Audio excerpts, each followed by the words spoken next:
Hazrat Hafs bin Asim narrates that Hazrat Sayyid bin Mu'alla radiyallahu anhu said, while I was performing the prayer, Allah's Apostle sallallahu alaihi wasallam happened to pass by me. So he sallallahu alaihi wasallam called me, but I did not respond to him. When I had performed the prayer, I came to him.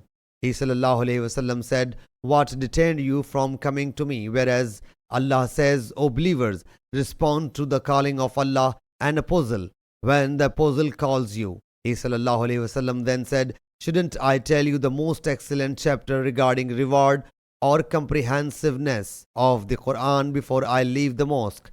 When Allah's Apostle sallallahu alaihi wasallam was about to leave, I reminded him of his saying.